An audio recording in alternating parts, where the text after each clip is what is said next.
Hello, praise. 1, 2, 3.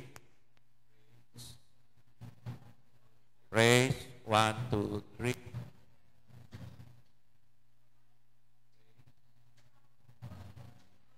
Praise. 1, 2, 3. Praise. Hello, praise. 1, 2, 3. Okay. Sige po, start na po tayo mga kapatid. Tayo po tumayo. Mingi po tayo ng gabay at panalangin sa ating buhay na Diyos. Aming amang Diyos sa langit, sa oras pong ito, kami ay nagpapasalamat sa iyong awat biyaya na kami, Panginoon, ay minsan pa makasamba sa iyong banal na harapan, Panginoon, sa iyong banal na trono. Pagpalain mo po ang aming pananambahan, ikaw lang pong maitas maluwalhati at maihayag ang iyong mga salita lamang sa patnubay ng iyong banal na Espiritu. Ito po ang aming dalangin sa pangalan lamang ng aming Panginoong Yeshua. Amen. Palakpakan po natin ating buhay na Diyos.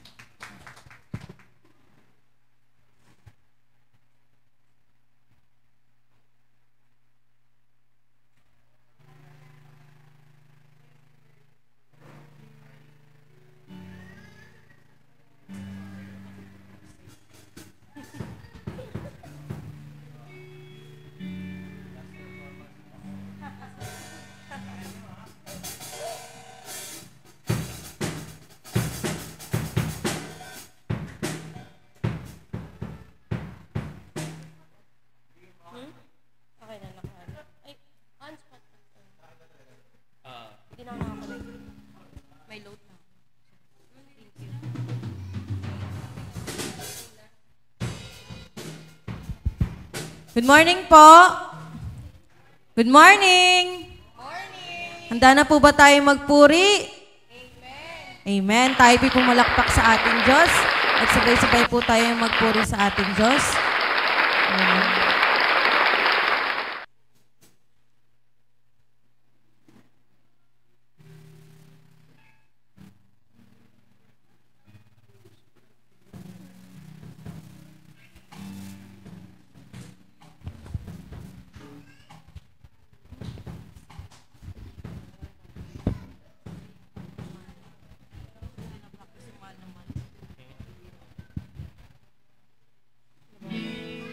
Yes, tunay nga na kami ay sabik na sabik sa iyong presensya, O God.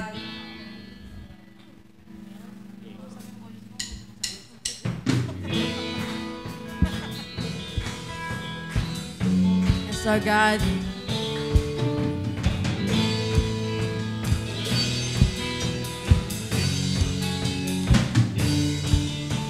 Ako ay narito ngayon, naghihintay. Inaasama sa presensya mo'y muling maranasan. Ako ay narito ngayon, nananabik. Nananabik na makita, luwalhati ng iyong mukha. Ako ay narito ngayon, naghihintay.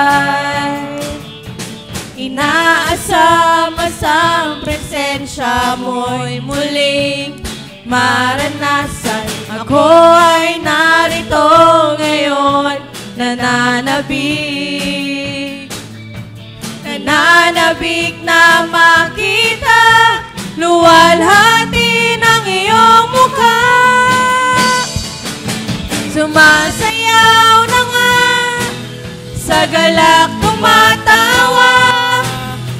Nananabik na makita, muli mong pagbisita.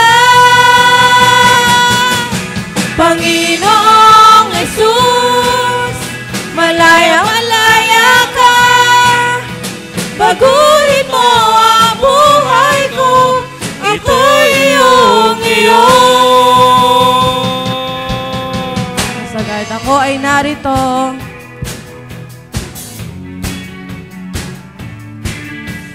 Ako ay narito ngayon, naghihintay. Inaasama sa presensya mo'y muling maranasan. Ako ay narito ngayon, nananabik. Nananabik na makita, luwalhati ng iyong mukha. Sumasayaw na nga, sa galak tumatawa. Nananabik na makita, muli mong pagbisita. Panginoong Jesus, malayang malaya ka. Baguhin mo ang buhay ko, ito'y iyong-iyo. Sumasayaw, sumasayaw na nga, sa galak tumatawa. Nananabik na makita, muli mong pagbisita. Panginoong Jesus, malayang malaya ka. Baguhin mo ang buhay ko, ito'y iyong-iyo. Baguhin mo ang buhay ko, ito'y iyong-iyo. Baguhin mo ang buhay ko, ito'y iyong-iyo. Yes, Lord God. Yes, Lord God. Sa iyo lamang, Lord God, ang aming buhay, O God. Yes, O Lord. Amen.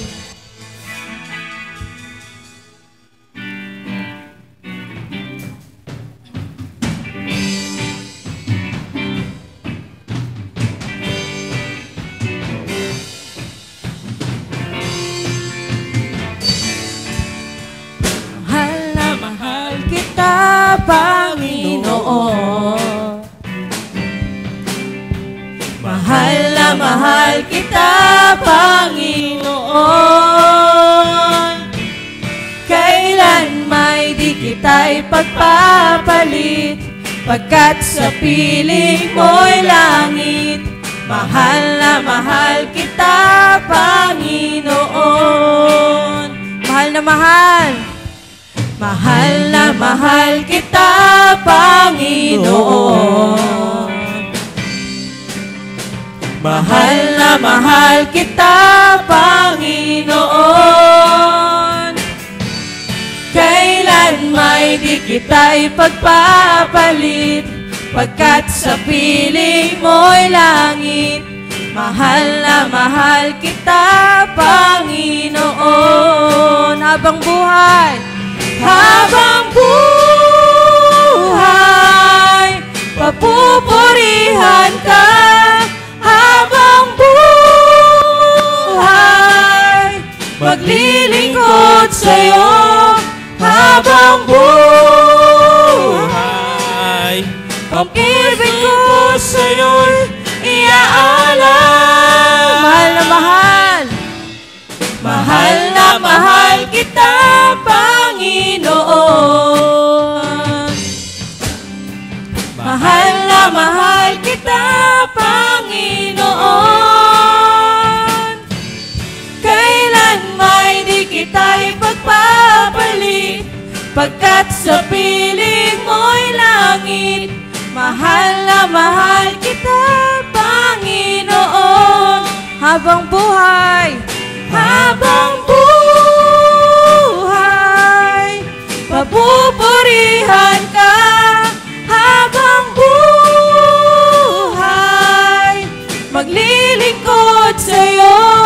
Habang buhay, pag-ibig ko sa'yo'y iaalay. Habang buhay, habang buhay, papupurihan ka. Habang buhay, maglilingkod sa'yo. Habang buhay, pag-ibig ko sa'yo'y iaalay. Mahal na mahal, mahal na mahal kita, Panginoon.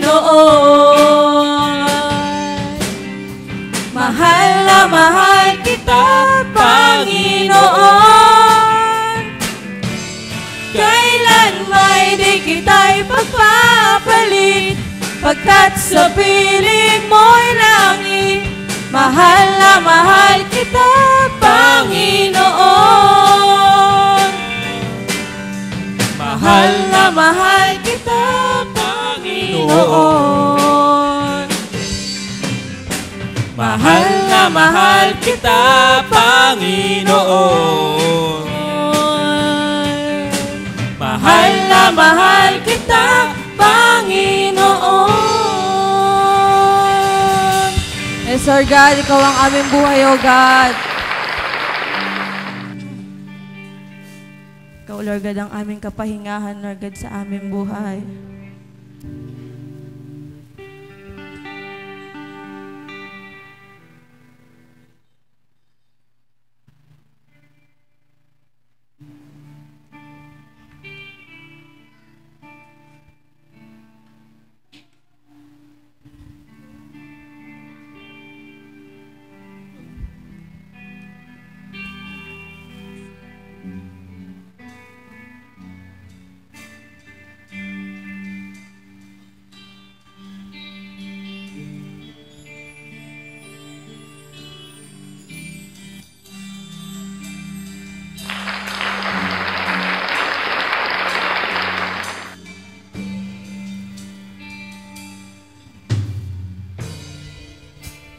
Una pa lang, ako ay inibig mo.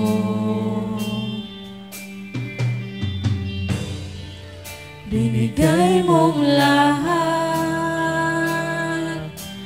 mahanap mo lang ako.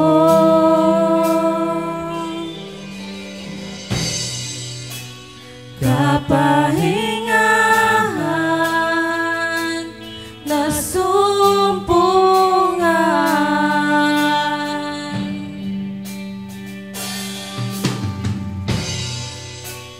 at kagalakan, kalakasan na tapuan.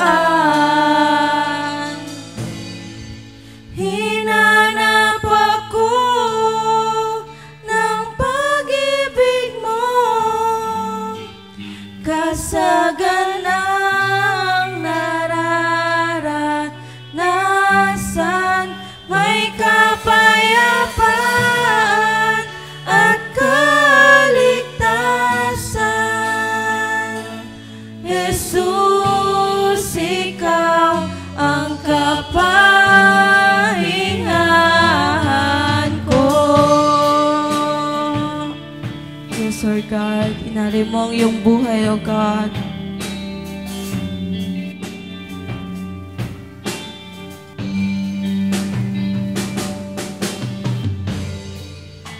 Inalay ang buhay, pag-ibig na tunay.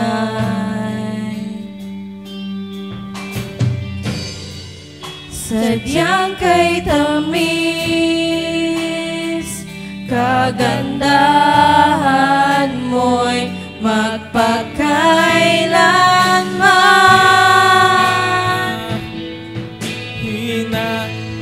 Hinanap ako ng pag-ibig mo, kasaganang nararanasan, may kapayapaan at kaligtasan.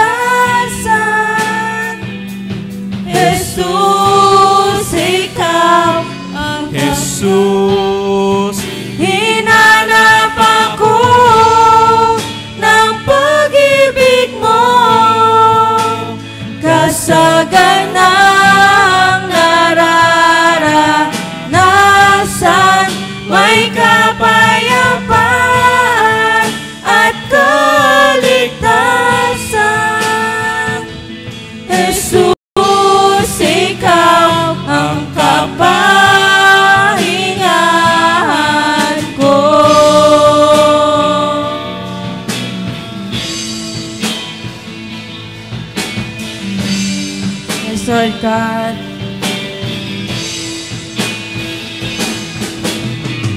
So, Lord God, ang hinahanap-hanap namin, O God.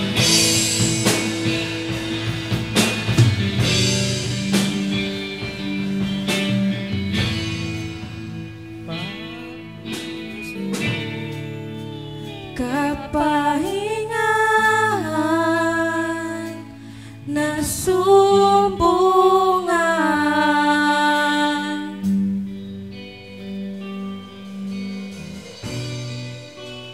at kagalakan,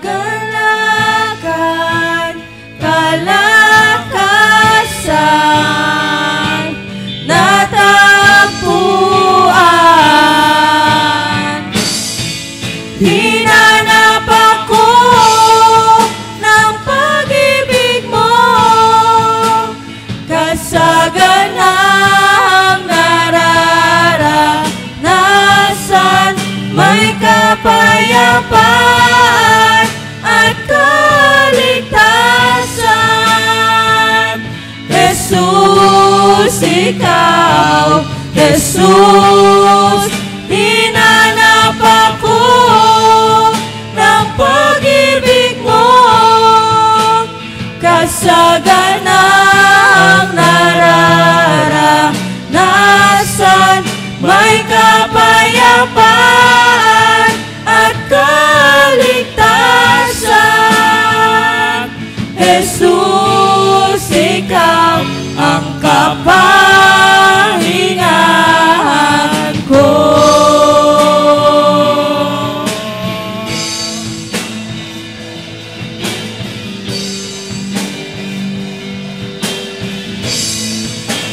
Yes, Lord God, para sa iyo ang awit ko. Walang kang papurit, pasasalamat, O Diyos.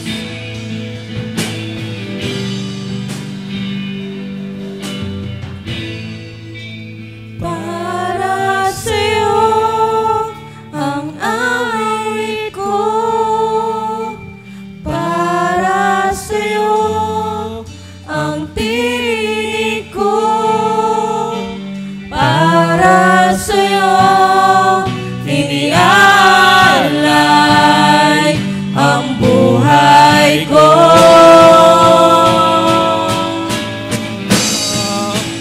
Para sa iyo ang awit ko. Para sa iyo ang tinig ko. Para sa iyo inialay ang buhay ko.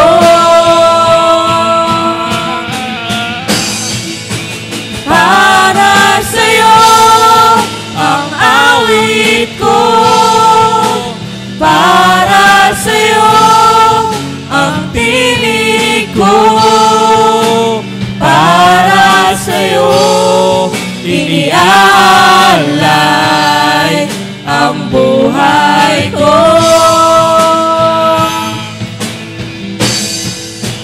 Para sa iyo ang awit ko. Para sa iyo ang tinig ko. Para sa iyo inialay ang buhay ko.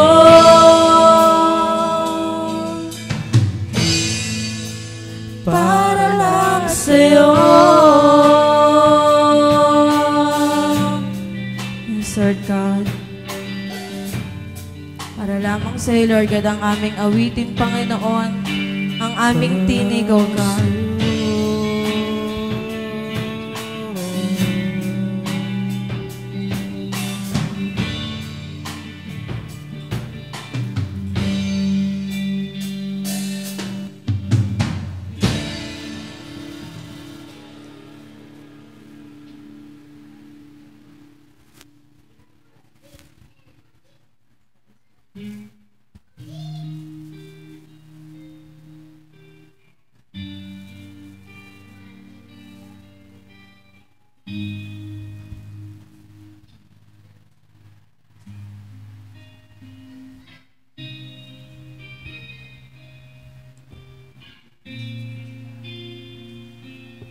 Yes, Lord God. Alay namin sa iyo, Lord God, ang aming pusong basag, O God.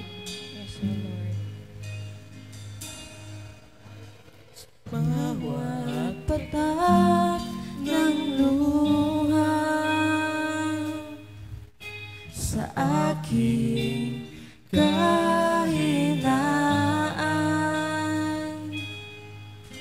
sa bawat luhod at panalangin, di mo ako iniwan. Jesus, ika'y nariyan, itataas ang aking mga kamay sa Diyos na mahabagin, sa atin na tunay. O ang alay ko ay pusong basag, nagpapakumbaba sa iyong presensya, maghari ka. Yes, Lord God.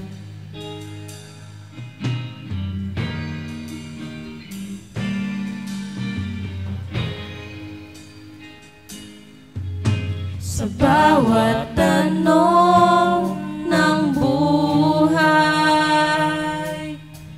suliraning di maintindihan, salita mo'y panghahawakan, na hindi mo ako iiwan. Jesus, ika'y nariyan, itataas ang aking mga kamay sa Diyos na mahabagin, sa akin na tunay. O ang alay ko ay pusong basag, nagpapakumbaba sa iyong presensya, itataas ang aking mga kamay sa Diyos na mahabagin, sa atin na tunay. O ang alay ko ay pusong basag, nagpapakumbaba sa iyong presensya. Suriin mo ang puso ko, suriin mo ang buhay ko, ninanais ko ang iyong kalooban. Suriin mo ang puso ko, suriin mo ang buhay ko, ninanais ko ang iyong kalooban. Suriin mo ang puso ko, suriin mo ang buhay ko, ninanais ko ang iyong kalooban. Suriin mo ang puso ko, suriin mo ang buhay ko, ninanais ko ikaw. Itataas ang aking mga kamay sa Diyos na mahabagin, sa atin na tunay. O ang alay ko ay pusong basag, nagpapakumbaba sa iyong presensya, itataas ang aking mga kamay sa Diyos na mahabagin, sa atin na tunay. O ang alay ko ay pusong basag, magpapakumbaba sa iyong presensya. O ang alay ko ay pusong basag, nagpapakumbaba sa iyong presensya, maghari ka. Yes, Lord God.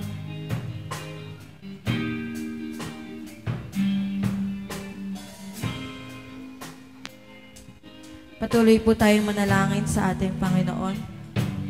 Yes, Lord God. Hallelujah. Maraming salamat po, Panginoon, sa umagang ito, Panginoon, at kami ay nandito sa iyong bahay-sambahan, Panginoon, upang magpuri sa iyo, Panginoon.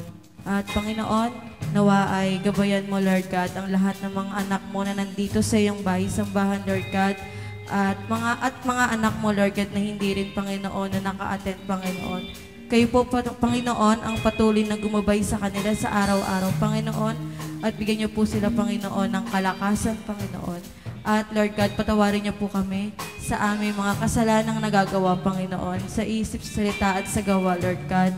Ikaw po, Panginoon, ang manahan sa aming buhay magpakailanman, Lord God.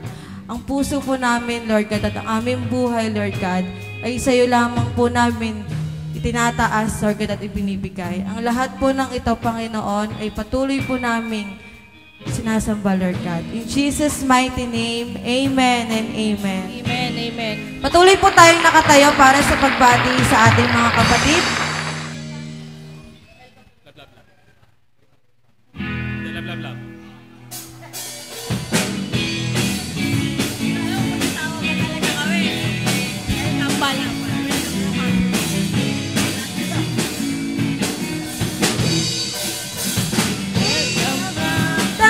Magkamayan, love, love, love, tayo magmahalan, love, love, love, tayo magawitan kay Lord. Hanap-hanapin kita sa upuan mo, wag na wag kang absent, kapatid, sa bawat linggo. Love, love, love, tayo magkamayan, love, love, love, tayo magmahalan, love, love, love, tayo magawitan kay Lord. Hanap-hanapin kita sa upuan mo, aawitin natin ang awiting katulad nito. Love, love, love, tayo magkamayan, love, love, love, tayo magmahalan, love, love, love, tayo magawitan kay Lord.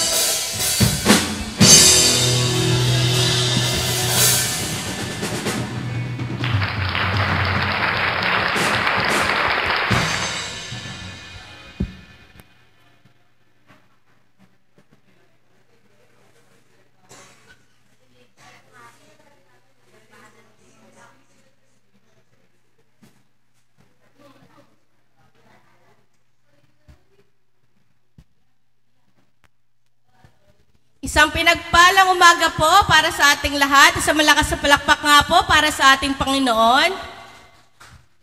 Okay. Isa pa po, malakas na palakpak para sa ating Panginoon. Ayan. Praise God. At lahat po tayo ay pinagpala ng ating puting Panginoong Diyos. Ayan po. Di lang ngayon, kundi araw-araw ng ating mga buhay. Amen. Sige po, dako po muna ako sa ating mga announcements. Ayan, nag-uumpisa po tayo 9 a.m. every Sunday. Ayan po, pero sa mga susunod na linggo, malaman po natin, ayan, kung oras po tayo mag-start and kung saan po. Pero, ayan, patuloy po natin yung pagdasal po na makahanap po tayo ng bahay panambahan po natin at yun ay ano po natin, yung mga, syempre, gawain po natin at yung bagong tahanan, kumbaga. Ayan. At naway magkakasama pa rin po tayo. Amen po. Amen. And meron po rin po tayo outreach fellowship. Ayan po yan sa 13 Martires po yan. Every fourth Sunday po na pinapangunahan po ng ating buting pastor, si Pastor Eve. Meron rin po tayong feeding and healing. Feeding and healing ministry. Sa mga selected barangay po yan ng ating church. Yan po. So, ang goal po natin dyan ay ang evangelism at makapag-share po tayo ng Word of God and marami pa po mas makakilala sa ating Panginoon.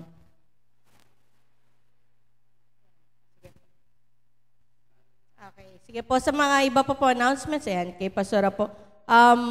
Then, meron rin po tayong, syempre, GC, ayan po. Lagi po natin i-check po yung mga announcements po doon, ayan, para sa mga gawain ng ating church. Sige po. So, fourth Sunday po ngayon, I think, ayan, ang youth ang nakatalaga sa ating mga gawain, ang ating program. Sige. Sana soon, isa sa mga youth nag-MC na, no? Praise God. Ayan. Sige. Mga youth natin, ayan. Te-train natin yung mga yan. Ayan. Sige po. So, meron po bang gusto mag-testimony? Since, siguro yun po, last Sunday na po natin dito. Pero yun, still po, naghahanap pa rin po tayo. And sa, ano po ni Lord, sa provision po ni Lord, mabigyan po tayo. May mga tinitingnan naman na po kami and titingnan pa po sa mga susunod na araw. Yan po. And pagbibigay alam na lang po namin sa ating GC po kung saan po tayo sa mga susunod na linggo. Pero I think yung run yung run naman po natin dito sa Bacolod, still a good run. Amen po? Amen. Tama naman, meron naman po mga hindi na natin nakikita or nakasama, pero siguro let's stick po yan sa mga nagstay and ayan, naiiyak ka. Ayan, sa mga nagstay dito and ano po, patuloy na nagsisilbi para sa ating Panginoon. And ayan po, siguro po, medyo may onting kirot, opo, medyo may onting lungkot. Ako po, naramdaman ko po yan, pero yan, pag nakikita ko po kayo, yan, sumasaya po ako ulit. And doon po tayo mag-focus sa goal natin na mag-serve sa isang Diyos, ang ating Panginoong Diyos. Ayan po. Sige po, testimony po, may gusto po mag-testimony? Oh, baka may... Eran. Sige po, baka po may ano po. Last, na po, testimony dito. Pero sa Bacolod lang naman. Yan. So, hopefully, yan. Sa mga susunod na saan po tayo ilagay ng ating Panginoon. Sige po, kung wala, okay lang po. Dako po tayo sa ating tithes and offering. Sige po. Si Sister Shane. Ayan po. Palakpakan po natin ang ating Panginoon. Ayan.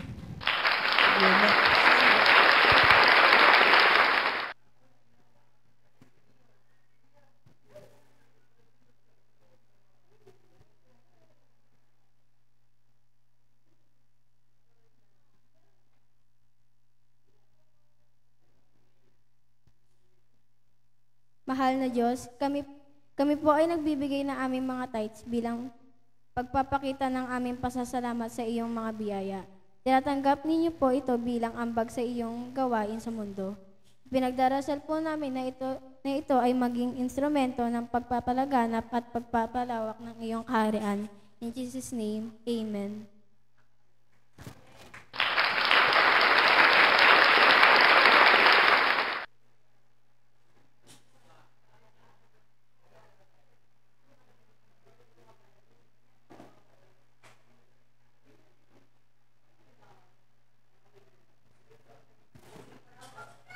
Yan, maraming salamat. Shengay, ayan. Ito po. Ngayon po, tinatawagan ko po ang ating youth. Ayan. Na pinapangunahan po ng ating tihing kapatid, Sister Via. Ito po, sila po ay maghahandog sa atin na isang makabagbag damdaming special number. Sige po. Tayo na po tayo dito. Ayan. Sige po. Isang malakas na palakpak po para sa Panginoon sa buhay ng ating mga youth. Amen.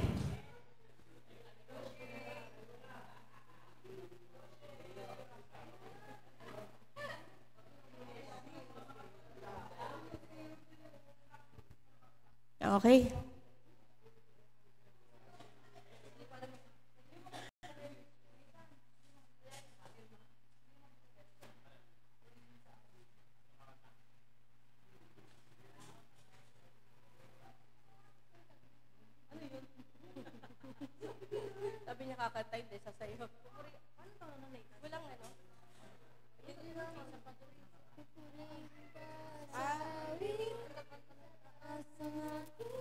Lolo, son. Check, check, check. Check, son.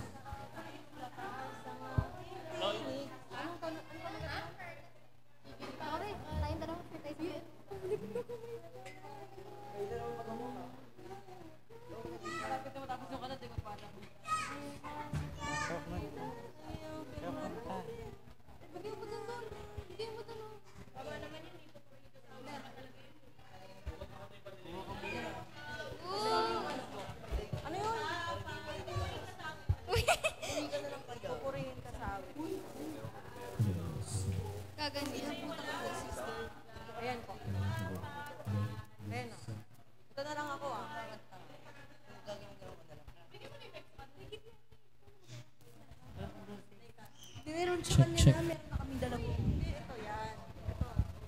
Check, Solo, si Shingay solo. Ano ako solo? check, check, son. Check, son. Ate Pia kasi. Yes, son. Check, son.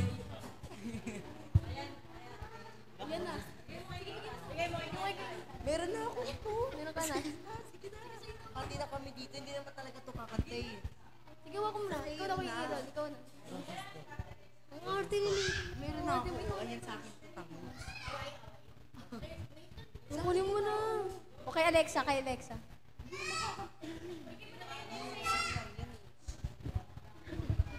Hindi nga abot sa akin ni Pia oh. Naputol oh.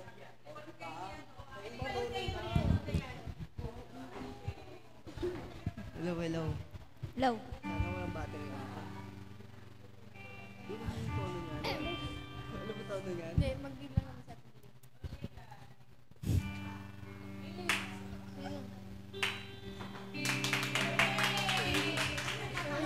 May content.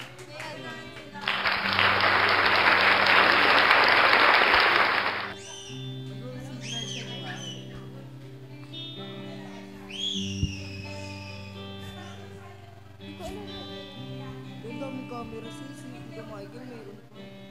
Walang hanggang katapatan sa buhay ko ay lagi mong laan. Narito dahil sa biyaya mo habang buhay magpupuri sa'yo.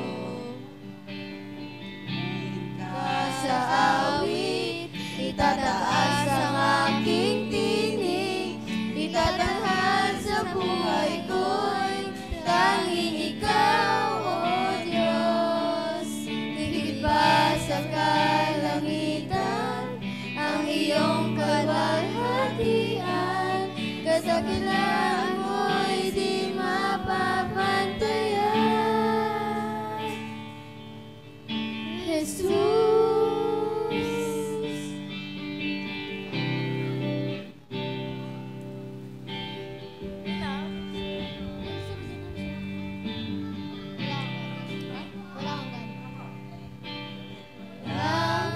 Hanggang katapatan sa buhay ko'y lagi mong laan. Narito dahil sa biyaya mo, habang buhay magpupuri sa'yo. Itatahin ka sa awit, itataas ang aking tinig, itatanghal sa buhay ko'y tanging ikaw, O Diyos. Higit pa sa kalangitan, ang iyong kalwalhatian, kadakilaan mo'y di mapapantayan. Jesus, sa'yo ang kapurihan, kalwalhatian ngayon at magpakailanman. Jesus, sa'yo ang karangalan,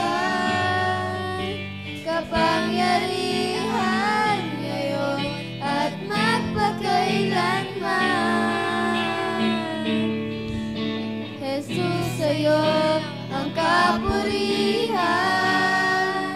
kalwalhatian ngayon at magpakailanman. Jesus, sa'yo ang karangalan, kapangyarihan ngayon at magpakailanman.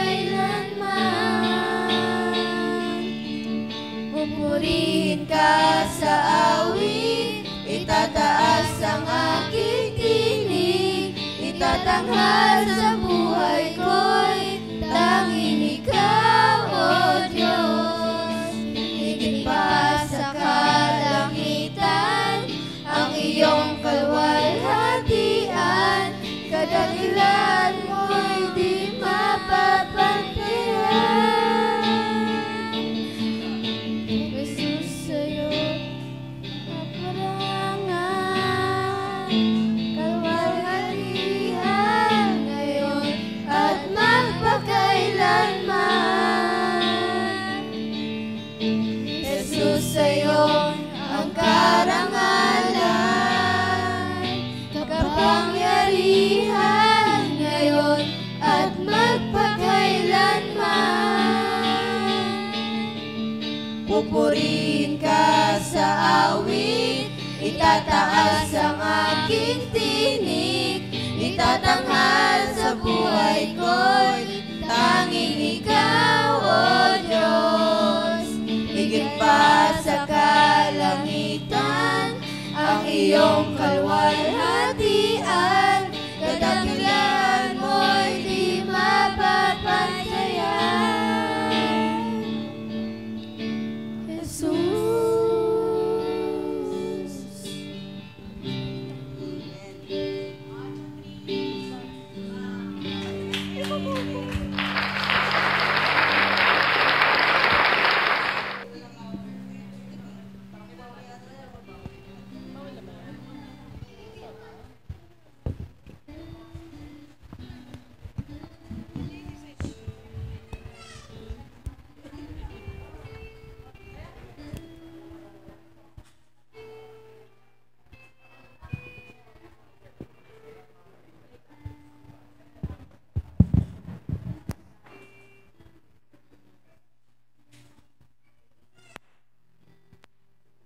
Maraming salamat sa buhay ng ating mga youth and ayan, maraming pa po yung mga special number, di ba po? Yan, every fourth Sunday yan sila. Abangan po natin ang mga susunod pa nilang performance. Ayan.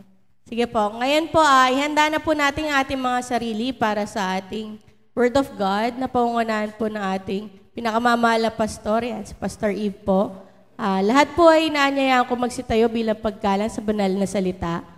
At tinatawagan ko po ang ating scripture reader po. Ayan, si Nathan po.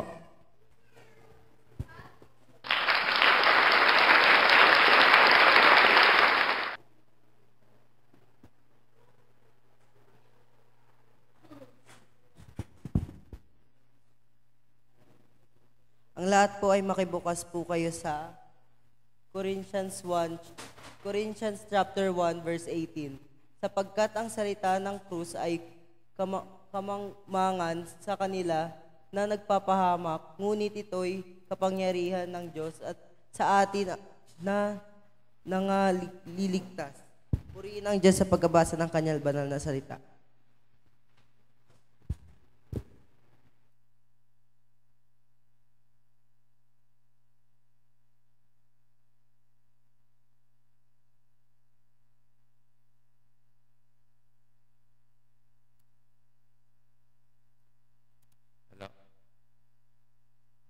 Brother Nathan.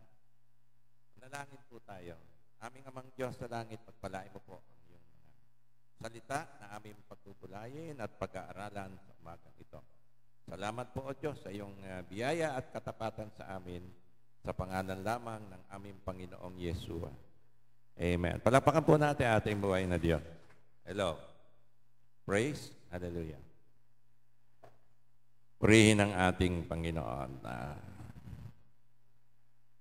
Basahin ko pong muli sapagkat ang salita ng krus ay kamangmangan sa kanila ng papahamak, ngunit ito'y kapangyarihan ng Diyos sa atin na nangaliligtas. So atin pong papaksain at itutuloy yung ating pinaksa po dati, the salvation formula, clarification. Ang paraan ng kaligtasan, ang paglilinaw. So bakit po natin ito pinag-aaralan at binabalikan, mga kapatid?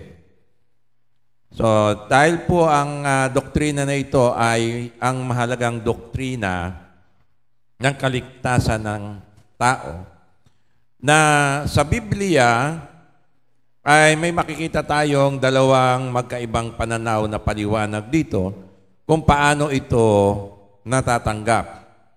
At ito po ay medyo maselan, mga kapatid, sapagkat sa grupo po ng mga mananampalataya ay meron pong ganitong pananaw, dalawang pananaw.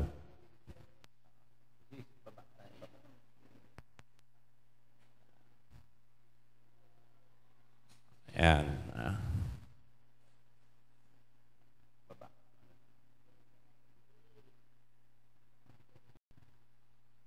So ano po yung dalawang pananaw na ito? Ito po yung paraan ng pagtanggap ng ating kaligtasan. May kasamang gawa o sa pananampalataya lamang. So ito po yung issue na hanggang ngayon, mga kapatid, ay napag-uusapan po sa mga iglesia ng ating Panginoon. Ito po hindi sa mga kulto, kundi sa loob po ng iglesia. Ngayon, bakit po natin ito dapat na maunawaan, mga kapatid? Balikan po natin yung Romans 1:16. Sapagkat hindi ko ikinahihiya ang ebanghelyo, sapagkat siyang kapangyarihan ng Diyos sa ikaliligtas ng bawat sumasampalataya, unay sa Hudyo at gayon din sa Grego. Dito po nakasalalay, mga kapatid, ang kaligtasan ng mga tao. Ang pagbabalita po natin ng mabuting balita sa mga tao upang sila po ay makakilala sa Diyos at maligtas. At ito po ay pinapasok ng kaaway sa loob po ng mga iglesia, ng mga mananampalataya. At ito po ay nagiging controversial dahil po nakasalalay po rito, mga kapatid, ang kaligtasan ng mga tao. Tandaan po natin, tayo po ay binigyan babala ni Kristo. O si Kristo, binigyan po niya ng babala ang kanyang mga alagad. Nung nandito po ang ating Panginoong Jesucristo, ay binigyan niya po ng babala ang kanyang mga alagad sa lebadura ng tinapay o maling katuruan ng mga Pariseo at Saduseo. Balikan po natin yon. Matthew 16, verse 11 and 12. At sabi po ng ating Panginoon, Matthew 16, 11 and 12, ano't hindi ninyo napag-uunawa na hindi ang sinabi ko sa inyo'y tungkol sa tinapay.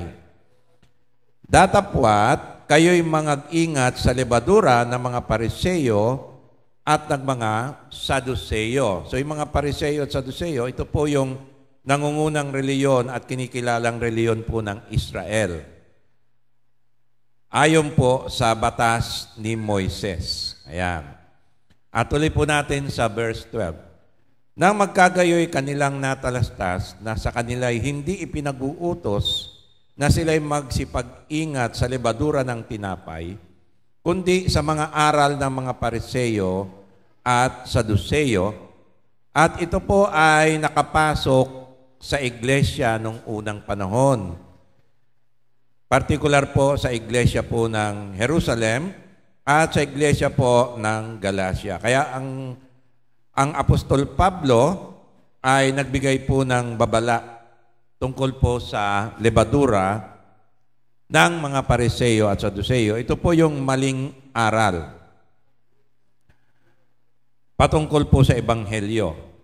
So tandaan po natin, ang Ebanghelyo ay maselan.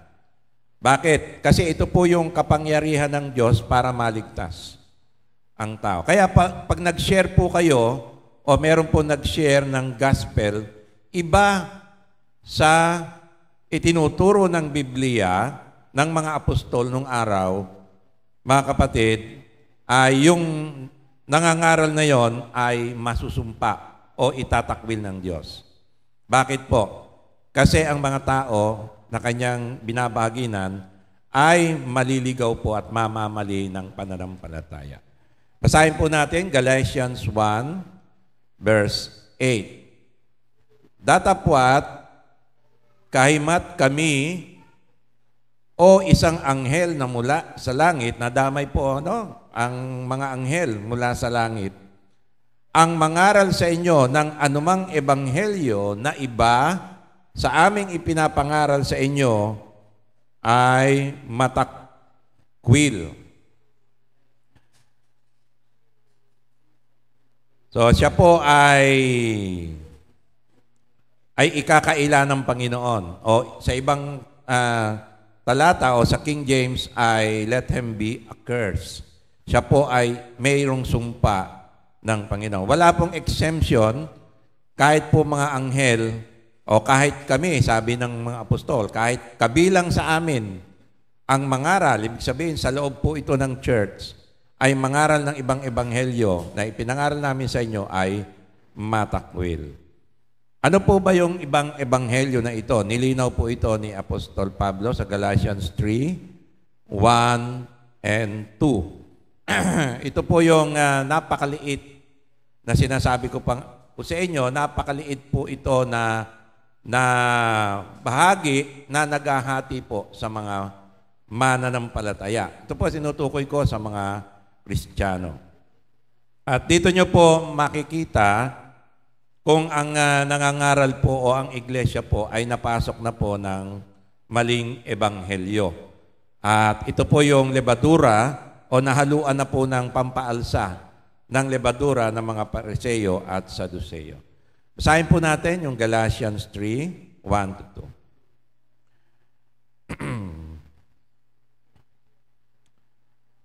O mga mangmang na taga-Galacia, sino ang mga nagsigayuma sa inyo na sa harapan ng inyong mga matay si Jesucristo na napako sa krus ay maliwanag na inihayag? Okay, tingnan niyo po itong verse 1, mga kapatid. So, ang sinasabi po, galit na galit po rito si Apostol Pablo sa mga taga-Galacia dahil hinayaan po nila na sila po ay magayuma. Kaya sinasabi niya, sino ang naggayuma sa inyo? Saan nyo natutunan yan? Siyempre, hindi naman po sa labas ng church. Kundi may nakapasok po sa loob ng church na nangaral po ng ibang ebanghelyo. So ang ginamit po rito ay ginayuma, nagsigayuma. Ginagamit po ito sa pangkukulam, di ba? Gayuma, mga poison, ano ba yun? Potion. Ayan. No? Mga gayuma o sa ibang pagpapaliwanag ay yung nang-scam. So, yung mga nag-i-scam, napakalakas ng kanilang convincing power na ikaw ay mahikayat nila sa mali. Yung po yung scam o sa panloloko. Nasa harapan ninyo ng inyong mga matay si Jesucristo na napako sa krus ay maliwanag na inihayag. So meron pong mga taga-Galacia na aktwal na nakasaksi ng pagkapako ni Kristo. Kasi ito po yung sa panahon pa ng ating Panginoon. Kaya maaring may edad na po sila, ay nasaksihan po nila yung pagkapako ni Kristo sa krus. Kaya nahayag po sa kanila yung pagkapako. Tandaan nyo po yung napako sa krus. Yung ating pong pinakateksto ay ito po yung kapangyarihan ng Diyos sa ating mga naliligtas. Ano po yun? Yung krus. Yung pagkapako ni Kristo sa krus. Kaya ginagamit po yung krus panakot sa di ba? Sa vampira, aswang, pero ibang istorya naman po 'yon. Kasi po, nakalagay po sa Biblia, ito'y kapangyarihan ng Diyos para sa ating mga nangaliligtas. Ang pagkapako ni Kristo sa krus. Bakit po doon, mga kapatid? Kasi dito po lamang nakasalalay yung kaligtasan natin. Ito po yung sentro ng Ebanghelyo. Ano po ba yung sentro ng Ebanghelyo? Ni Kristo. Si Kristo ay namatay sa krus para sa ating mga kasalanan. Amen po ba? Palakpakan po natin ang Panginoon dyan. Ayan. So, wag po tayong bibitaw sa krus. Bagamat si Kristo po ay namatay na ilibing at nabuhay ng muli, nasa kanan ng Ama, umakyat na po sa langit, yung ginawa po niya sa krus, yung po yung inaalala natin tuwing tayo magko-communion. Diba? Yung katawan at dugo ni Kristo na siya pong kanyang puhunan na sakripisyo, saan po? Dumanak ang kanyang dugo at namatay ang kanyang katawan. Saan po nangyari yon, mga kapatid? Doon po sa krus ng Kalbaryo. Yan po yung inaalala natin sa communion. Kaya po sa communion, wala pong pagkabuhay muli. Wala pong resurrection. Kasi ang pinapakita po ng ating Panginoon, gusto niya makita, yung kanyang pong sakripisyo na siyang dahilan kung bakit tayo ay naligtas. Hindi po sa sarili nating gawa, kundi dahil sa kanyang ginawa. Ano po ang ginawa ni Kristo? Siya po ay napako sa krus. Namatay para sa ating mga kasalanan sa magitan po ng kanyang katawan at dugo. Yun po yung kanyang pinambayad sa ating mga kasalanan. Okay, yan po yung punto niya sa verse 1. Okay, basahin po natin yung verse 2, Galatians 3 verse 2. Ito lamang ang ibig kong malaman sa inyo. So, binigyan niya na po ng ultimatum ang mga taga-Galacia. Ito lamang ang ibig kong malaman sa inyo. Tinanggap baga ninyo ang Espiritu Santo, the Holy Spirit, no? Ang Espiritu, yan po yung kaloob ng Diyos sa mga mananampalataya, sa lahat ng mga nananampalataya kay Kristo. Tinanggap baga ninyo ang Espiritu sa magitan ng gawang ayon sa kautusan o sa pamamagitan ng pakikinig ng tungkol sa pananampalataya. So in other words, bakit ba ibinigay sa inyo ng Diyos ang kanyang Espiritu Santo? Tandaan niyo po, ang Holy Spirit, yan po yung pinakadulo ng kaligtasan. Para masabi mo natanggap mo yung kaligtasan, ay natanggap mo ang Holy Spirit. Diyan na po yan. Pag nasa iyo ang Holy Spirit, save ka. Ligtas ka, may eternal life, anak ka ng Diyos, everything. Lahat ng blessing ng langit nasa iyo. Okay po yon. Diyan po yung finish line ng salvation.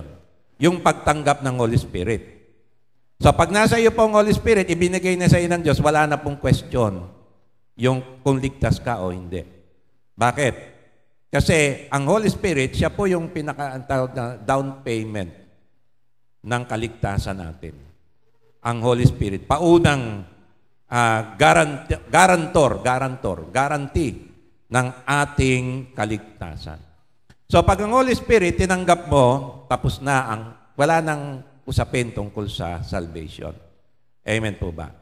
Okay, ngayon, ang tanong ni Apostol Pablo, paano nyo tinanggap ang Holy Spirit? Tinanggap ba nyo ang Holy Spirit sa magitan ng gawa ayon sa kautusan? Kayo ba ay nagpakita ng pagsunod sa kautusan? O sa pamamagitan ng pakikinig, kayo ay nanampalataya kay Kristo, tinanggap nyo ang Holy Spirit. So, kailan po natin tinanggap ang Holy Spirit? Tanong po yan ni Apostol Pablo. Nang tayo ay sumusunod sa kautusan niya o nang tayo ay sumampalataya, tinanggap natin ang Holy Spirit. Saan po nyo tinanggap? Kung kayo po ang tatanungin, kailan po ibinigay ng Diyos sa iyo? Inintay pa ba ng Diyos na tignan ko nga kung susunod tong anak kong ito? Kung susundin niya yung 10 Commandments. Ay, nakasunod, pasado. Bibigyan ng Holy Spirit. O, nung nakilala mo si Kristo pala, ang tumubos ng iyong mga kasalanan, siya ang pinadala ng Ama, anak siya ng Diyos. Nagkatawang tao at namatay para sa iyong mga kasalanan, doon sa krus, nakita mo ang kapangyarihan ng Diyos para iligtas ka. Binayaran niya yung iyong mga kasalanan. Siya ay namatay sa iyong lugar. Ang ipinambayad niya ay ang kanyang katawan at dugo, si Kristo. Nung nakita mo yon, kapatid, nanampalataya ka sa Diyos. Nanampalataya ka kay Kristo. At dahil doon, binigyan kanya ng kanyang Espiritu Santo. So, saan doon, kapatid, ka tumanggap ng Holy Spirit? Okay. Meron ba rito magsasabi nung siya ay nakasunod sa 10 utos ng Diyos? O sa kautusan? Siyempre, pagka ganun, bibilang pa ng gaano katagal? 6 months sa trabaho, 6 months provision di ba? Baka ma-regular. So, abangan ba ng Diyos, kailangan 6 months makasunod ka? O nung na-realize mo yung ginawa ng Diyos para sa'yo, nanampalataya ka kay Kristo, doon ka tumanggap ng Holy Spirit. Siyempre, nung tayo po ay nanampalataya kay Kristo sa kanyang ginawa sa krus ng Kalbaryo para sa ating mga kasalanan. Amen po ba? Okay, wala pong halong gawa sa ating sarili. So, very, very basic po yan, mga kapatid. Very, very basic. Kaya dito po sa verse 2 ay merong pinapakitang dalawang magkasalungat kung paano tinanggap ang kaligtasan na tumutukoy din sa pagtanggap sa kaloob ng Holy Spirit. Ayan. May dalawang magkasalungat. Ano nga po yon, mga kapatid? Ito yung tinanggap mo ang Holy Spirit, binigay sa iyo ng Diyos dahil ikaw ay mabuti, mabait, masunurin sa Kanya, dahil sa gawa, o dahil sa ikaw ay nanampalataya na walang gawa sa iyong bahagi, dahil ang gawa ay na kay Kristo. Saan po yon? Yung isa po parang sinasabi mo, nasa Diyos ang awa, pero nasa akin ang gawa. Kaya ako, binigyan ng Diyos ng kanyang Holy Spirit. O, nasa Diyos ang awa, nasa Diyos pa rin ang gawa. Na kay Kristo ang gawa. Nasa Diyos ang awa, sa Ama, na kay Kristo ang gawa. Na aking tinanggap sa pananampalataya, sa magitan ng pananampalataya. So ano po sa dalawa, ang naging dahilan ng Diyos para bigyan kanya ng Holy Spirit? Naintindihan po ba, mga kapatid? Naintindihan po. So ito pong pinag-uusapan natin, napakahalaga. Bakit po? Kasi sa mga iglesia ng Panginoon, nakakapasok po yung lebadura. Ano po yung lebadura ng mga Pariseo at Saduceo?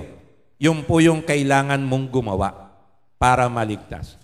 Hindi sapat yung ginawa ni Kristo para sa iyo. Hindi sapat yung manampalataya ka lamang kay Kristo. Kailangan kakakitaan ka ng pagsunod sa iyong pananampalataya. Sasabihin nila, okay yung manampalataya ka, kaya lang, kung yung pananampalataya mo, walang halong pagsunod, patay yung pananampalataya mo. Hindi ka ililigtas ng pananampalataya mo. Kailangan, meron ka ring halong kasamang gawa.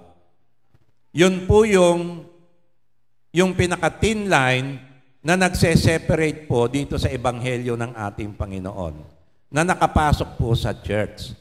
Kaya po nililinaw ko po, kaya nga ang pamagat natin ay clarification, ay paglilinaw. So mamimili ka lang dun sa dalawa. Tandaan nyo po, yung isa rito ay false gospel. So mamimili ka lang sa dalawang paraan. Ano po yon? Nanampalataya ka na may gawa, hihintayin pa ng Diyos yung pagsunod mo, kailangan may maipakita kang ebidensya doon sa pananampalataya mo. Pag wala kang naipakita sa Diyos na ebidensya, hindi ka ililigtas ng Diyos. O doon po sa nanampalataya ka, at dahil nanampalataya ka sa ginawa ni Kristo para sa iyo, na hindi ikaw ang gumawa, kundi si Kristo lamang ang nagligtas sa iyo, wala kang bahagi, kundi kilalanin, panampalatayaan, pagtiwalaan ang ginawa ng Diyos para sa iyo through Jesus Christ, doon sa cross, ikaw ay ligtas na at bibigyan kanya ng kanyang Holy Spirit. So ang Holy Spirit, siya po ang tumutuldok sa ating kaligtasan. So paano mo nasabing ikaw ay ligtas na talaga? Kasi ang Diyos, binigyan ako ng Holy Spirit. Kaya yung Holy Spirit na nasa akin, nagpapatunay na ako'y ligtas na. Amen? Naintindihan po? Okay, hindi yung gawa, kundi ang Holy Spirit na nasa akin. Okay, paano mo tinanggap ang Holy Spirit, kapatid? O, diyan na nahahati. Nanampalataya ako at saka sumunod. At nung nakita ng Diyos yung ebidensya ng pananampalataya ko, yung pagsunod ko, saka ako binigyan ng Holy Spirit. Or, yung isang ebanghelyo ay nanampalataya ako doon sa krus ng Kalbaryo na si Kristo lang ang nagbayad ng aking mga kasalanan. Wala akong ginawa para iligtas ako, kundi si Kristo lahat ang gumawa. At dahil doon, ako'y nanampalataya kay Kristo at tinanggap ko ang Holy Spirit. Naintindihan po ba, mga kapatid? So, yung dalawa na yon ay napakaliit po ng linya na nagse-separate. Kaya, tawag dito ay nakakamaдаling dayain po ang mga mananampalataya. At ang nakakalungkot po ay marami pong iglesia na malalaki. Hindi na po ako magbabanggit, mga kapatid, na ang pinangahawakan po nila ay ang manampalataya at kailangan ng gawa para ebidensya ng pananampalataya. Kailangan yung pananampalataya, patunayan mo ng gawa. Ano man yung gawa na yon, pagbabago, pagsunod sa kautusan, pagpapakabait. At pagka hindi mo napatunayan yon, hindi ka ililigtas ng Diyos. O yung nanampalataya ka lamang sa ginawa ni Kristo. Marami pong iglesia na malalaki ang ganyan po ang pinangahawakan. Kaya maging maingat po tayo, mga kapatid. Ano po ang pinangahawakan natin? Ano po ba yung tinuturo ko, mga kapatid? Baka sa tagal natin dito, last Sunday na po natin dito, hindi pa natin alam. At nagagayuma pa rin tayo nung aral ng mga Saduceo at mga Pariseo, lebadura ng Saduceo at mga Pariseo. Ito po yung ating gospel formula. Gospel formula, ito po ipopost ko sa ating GC para lahat po alam. Ipopost ko po ito mamaya, itong outline ko. Ayan. The gospel formula of salvation. Ano po yung gospel formula of salvation natin? Una, repentance. So, kailangan dumaan ka ng pagsisisi sa kasalanan. Kilalanin mo na ikaw yung makasalanan at wala kang magagawa sa harap ng Diyos. So, yung pagsisisi ay pagkilala na nasa Diyos lang ang kaligtasan mo. Dahil ikaw yung makasalanan. Amen po, no? Okay, pagkatapos po noon ay bibigyan po natin ng pagtanggap sa kaligtasan. Paano po tinatanggap ang kaligtasan? Manampalataya kay Kristo lamang. Walang halong gawa.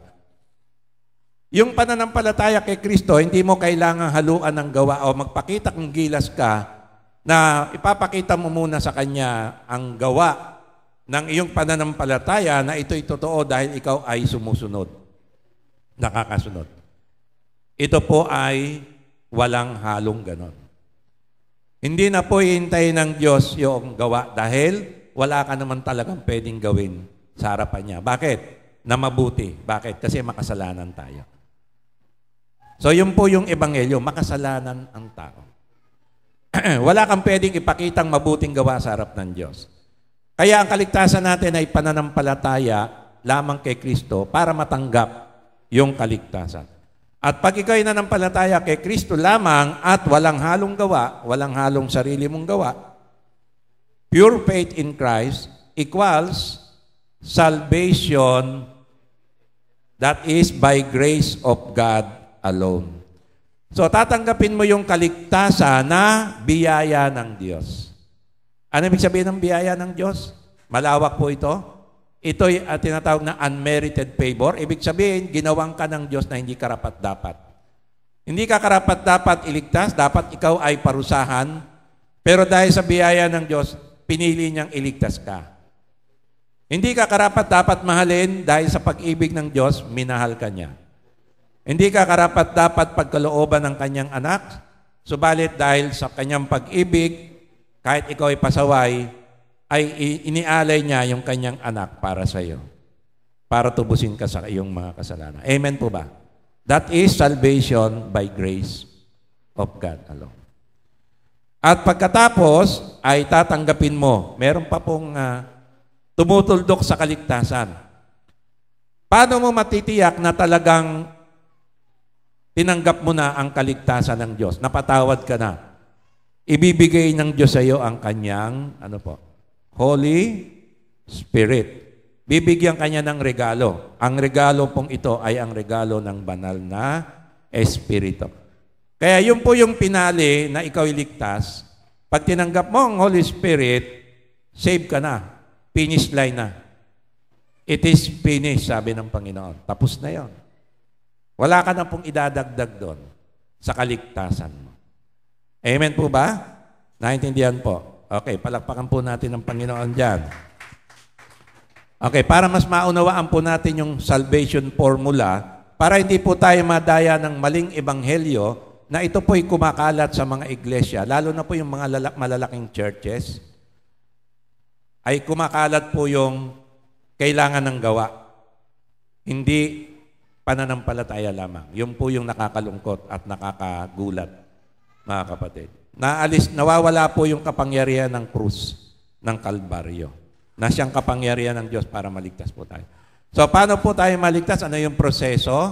Ano po yung pagkakasunod? Una, kailangan po, ang ebanghelyo ni Kristo ay maipangaral o marinig. Paano ka na born again? Paano ka naligtas? Hindi ka pwedeng maligtas kung walang nag-share sa iyo ng gospel. At ano po yung gospel? Napakadali lang po ng ebanghelyo. Si Kristo ay namatay. Si Kristo ay anak ng Diyos, nagkatawang tao, namatay sa krus para sa iyong mga kasalanan, inilibing at nabuhay muli sa ikatlong araw. Yun po yung gawa ng Diyos. Yan po ang ebanghelyo ni Kristo. Na iniligtas ka ng Diyos dahil sa kanyang pag-ibig sa magitan ni Kristo, sa pagkamatay ni Kristo sa krus. Amen po ba? So, naipangaral po sa iyo ang ebanghelyo. Matthew 24:14, at ipangangaral ang ebanghelyong ito ng kaharian sa buong sanlibutan sa pagpapatotoo sa lahat ng mga bansa at kung magkagayoy darating ang wakas. So bago po dumating ang end of the world o yung paghuhukom ni Kristo, kailangan lahat po ng tao ma-share ng gospel. Para ang tao po makapag-desisyon kung tatanggapin niya o hindi. Kung paniniwalaan niya o hindi, bago ang Diyos ay magbigay ng justisya o ng judgment. Maliwanag po yan. Romans 10:13-14. Sapagkat ang lahat na nagsisitawag sa pangalan ng Panginoon ay mga liligtas. So sabihin mo lang yung pangalan ni Kristo. Panginoong Jesucristo, ikaw ang aking tagapagligtas. Amen. Ganun lang kasimple. Naunawaan mo, Jesus Christ. O gusto mong tawagin yung original name niya. Ano original name niya? Yeshua. Alam niyo po ba ibig sabihin ng Yeshua sa salitang Hebreo? Yahushua, Yeshua, for short, ibig sabihin, Yahweh is our salvation. Kaya nga po, Yahushua. Kaya mali talaga yung pangaral ng turo niya. No? Di ba? Alam niyo na kung sino yon. Sinasabi niya, ang Yahweh sa Old Testament ay ang Diablo. At ang tunay na Diyos na Ama ni Jesus ay si El Elyon. Ano yon? The Most High God. Samantalang ang pangalan ni Jesus sa Hebreo ay Yahushua. Ibig sabihin ay Yahweh is our salvation. Ang Diyos na si Yahweh ang nagliligtas. Ayan. Bakit kahawig yung pangalang Yahweh, Yahushua, Yeshua? Dahil si Yahweh ang Ama na nagpadala kay Kristo sa lupa. Amen po ba? Hindi si El Elyon. Sa bagay, si El Elyon, siya rin si Yahweh. Ayan, ano? Kaya mali pong katuruan yon, false teaching po yon. At ang salvation po sa kanya ay kailangan sumunod ka kay Jesus para maligtas. Manampalataya at sumunod. Yun po yung salvation niya. Hindi po yung manampalataya lang. Kaya sabi sa kanya, kailangan sumunod ka. Sundin mo yung utos din ni Kristo. Yan yung Jesusness. Kailangan, hindi lang manampalataya, sumunod ka. So pag hindi ka sumunod, hindi ka ligtas. So nakasalalay sa gawa. Okay, Romans 10:14. Anong kailangan lang ng tao? Sabi sa verse 13, ang nagsisitawag sa pangalan ng Panginoon ay maliligtas. Panginoong Yeshua, ligtas mo po ako isang makasalanan. Panginoong Yeshua, alalahanin mo ko pagdating mo sa iyong kaharian. Yun ang yung sa magnanakaw, di ba? Yun lang. Verse 14. Verse 14 ha. Paano nga silang magsisitawag doon sa hindi nila sinasampalatayanan? Yun ang problema. Paano ka tatawag kay Kristo kung hindi mo naman siya pinaniniwalaan? Di ba? Pinananampalatayanan. At paano silang magsisisampalataya sa Kanya na hindi nila napakinggan? Ano yung napakinggan? Yung Ebanghelyo. At paano silang makakapakinig na walang mangangaral? Kaya napakahalaga po nang may mag-share ng gospel. Para yung tao ay manampalataya at pag siya'y manampalataya, tumawag sa pangalan ng Panginoon, ligtas siya. Ganon lang po kasimple, mga kapatid. Dahil si Jesus ang tagapagligtas, hindi tayo. Kaya yung pangalang Yeshua, ibig sabihin, kinikilala mo, si Yahweh ang nagliligtas. Siya ang tagapagligtas sa magitan ng kanyang anak na si Yahushua o in short, Yeshua. Yung prolong Yeshua, Yahushua. Ayan, Yahushua. Nagaling po yan sa Yahweh.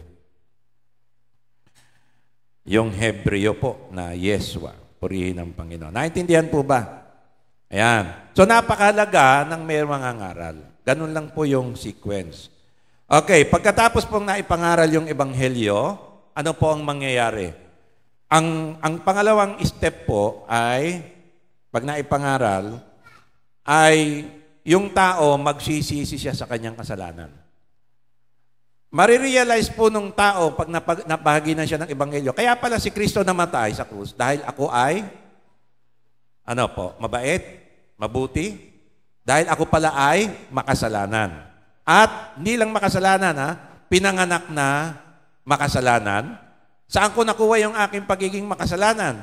Inborn po yan galing sa ating unang magulang. Sino po yon? Kay Adan. So, hindi po kayo naging makasalanan nung lumaki. Intindihan po ninyo? Hindi po kayo original na mabait. Pinanganak po tayong salbahe. Bakit? Ang nature po natin, nature ng dyablo. Ang tatay po natin, ang dyablo. Yan po yung sabi ng Biblia. Kaya kinakailangan, makaligtas po tayo sa pamilya ng dyablo. Sa pagiging anak ng dyablo na maging anak ng Diyos.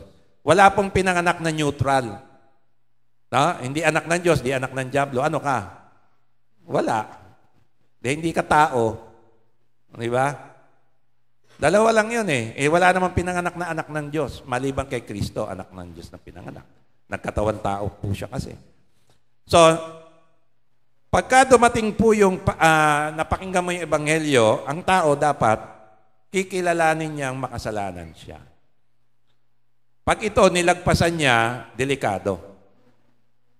Pag sa kanya, isip niya, mabait naman siya. Nanampalataya siya kay Kristo, disgrasya po yun. Dapat ma-realize po ng tao. Kaya si Kristo namatay, kaya nandun siya sa krus, dahil ikaw ay makasalanan. Kailangan niyang bayaran. So dahil sa iyo, siya ay napako sa krus. So magiging individual po ito. Ibig sabihin, wala ka ng pakialam dun sa ibang tao. Ang pakialam mo na lang, dahil si Kristo napako sa krus para bayaran yung aking kasalanan dahil ako ay isang makasalanan. Amen po ba? Naintindihan po? Okay, ito po yung paraan ng Diyos para ihanda ang puso natin sa pananampalataya kay Kristo. So ang tao, hindi talaga siya mananampalataya na tunay hanggat hindi po siya dumadaan sa pagsisisi. Kasi yung pagsisisi, ito po yung paghahanda ng ating puso para tanggapin si Kristo. Matthew 3:1-3. Matthew 3:1-3. At ng mga araw na yaon ay dumating si Juan Bautista, si John the Baptist, na nangangaral sa ilang ng Judea na nagsasabi, Mangagsisi kayo't sapagkat malapit na ang kaharian ng langit. Malapit na. Sino bang malapit na ang kaharian ng langit? Si Kristo yon. Malapit na dumating. Ngayon, bago dumating si Kristo, hindi pa nila kilala, pinaghahanda ang kanilang puso ni John the Baptist na magsisi. Verse 3, sapagkat ito yaong isinalita sa pamamagitan ng propeta Isaiah na nagsasabi, ang tinig ng isang sumisigaw sa ilang, ihanda ninyo ang daan ng Panginoon, tuwirin ninyo ang kanyang mga landas.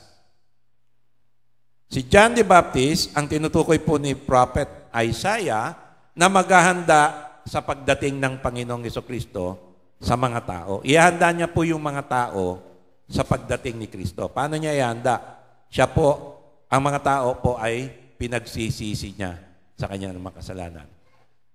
So, sinasabi ni John the Baptist, lahat kayo'y makasalanan. Magsisi na kayo.